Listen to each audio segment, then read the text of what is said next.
ఇలాంటివి కలిగి ఉన్న ఆడవారు చాలా అదృష్టవంతులు. సాముద్రిక శాస్త్రం ఏం చెబుతుందంటే, ఆడవారి శరీర అమరిక అంగస్తం బట్టి వారి అదృష్టం అనేది ఆధారపడి ఉంటుందని సాముద్రిక శాస్త్రం చెబుతుంది. అందం కంటే కూడా ఇవి చాలా ముఖ్యం అట.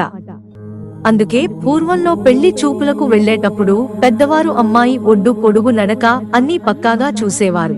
కానీ ప్రస్తుత రోజుల్లో అన్ని ఆన్లైన్లోనే అయిపోతున్నాయి కాబట్టి అంత పట్టింపు ఉండడం లేదు. అయితే సాముద్రిక శాస్త్రం అనేది జ్యోతిష్యంలో అంతర్భాగం. దీనిలో మనిషి తల నుండి పాదాల వరకు శరీరంలోని ప్రతి భాగం గురించి వివరంగా చెప్పడం జరిగింది. శరీర భాగాల పొడవు వాటి అమరిక బట్టి వారు ఎలాంటివారో, వారి వ్యక్తిత్వం ఎలాంటిదో చెప్పవచ్చు.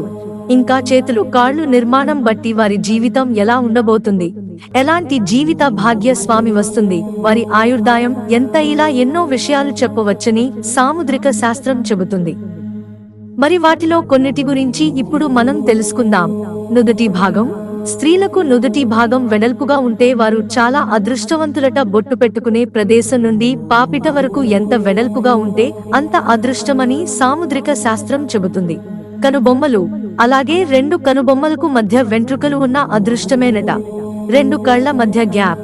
అదే విధంగా రెండు కళ్ల మధ్య ఎంత గ్యాప్ ఎక్కువగా ఉంటే అంత ధనం లభిస్తుందట. కళ్ళు పెద్దగా ఉండి వాటి చుట్టూ నల్లటి చారలు ఉంటే వారికి సమాజంలో గౌరవం, పలుకుబడి ఉంటాయి. చిటికెని వేలు ఉంగరపు వేలు మధ్య గ్యాప్. అలాగే చిటికెన వేలుకి ఉంగరపు వేలుకి గ్యాప్ ఎక్కువగా ఉన్నట్లయితే మీరు చాలా అదృష్టవంతులని సాముద్రిక శాస్త్రం చెబుతోంది. ఎక్కడైనా వీరి మాటే చెల్లుబాటు అయ్యేలా ఉంటుంది. ఉంగరపు వేలు, చూపుడు వేలు కన్నా ఉంగరపు వేలు పొడవుగా ఉంటే ఇక వారికి తిరిగే ఉండదు. ఇలాంటి వారు పట్టిందల్లా బంగారం అవుతూ ఉంటుంది. వారికి ప్రస్తుతం అంతగా కలిసి రాకపోయినా కూడా భవిష్యత్తు మాత్రం చాలా ఉన్నతంగా ఉంటుందని చెప్పవచ్చు. వీరిని మన పెద్దవాళ్లు భాగ్య ఉంగరపు వేలు అని అంటారు. అరచేయి విశాలంగా ఉన్న స్త్రీలు ధనాన్ని ఎక్కువగా పోగు చేస్తారట. వీరి దగ్గరికి ధనం రావడమనే ఉంటుంది, కానీ పోవడం అనేది ఉండదట. పాదాలు.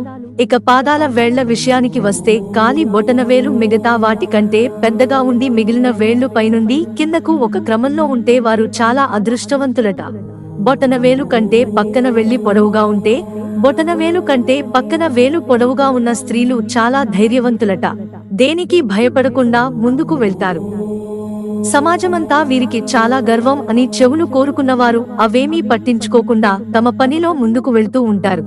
బొటని వేలు కంటే వేలు పెద్దది ఉంటే, బొటన వేలు కంటే పక్కన వేలు పెద్దగా ఉన్న స్త్రీలు పుట్టిట్లో కంటే అత్తవారింట్లో ఎక్కువగా సుఖపడతారట. అక్కడ వీరి మాటే శాసనంగా ఉంటుంది. అరికాలి పాదం నేల మీద. అలాగే కొంతమందికి పాదం నేలపై పూర్తిగా ఆనితే, కొంతమందికి కాలు మొత్తం ఆనకుండా మధ్యలో గ్యాప్ ఉంటుంది.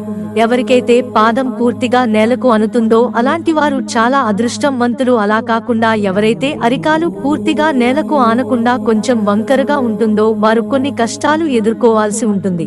పొడవాటి జుట్టు. కొంతమంది ఆడవాళ్లకు నడుము కింద వరకు పొడవైన జుట్టు కలిగి ఉంటుంది. అయితే ఇది చూడడానికి ఆకర్షణీయంగా ఉన్న అంత మంచిది కాదని సాముద్రిక శాస్త్రం చెబుతుంది. మిత్రులారా, ఛానల్ సబ్స్క్రైబ్ చేసుకోవడం మర్చిపోకండి. ధన్యవాదాలు.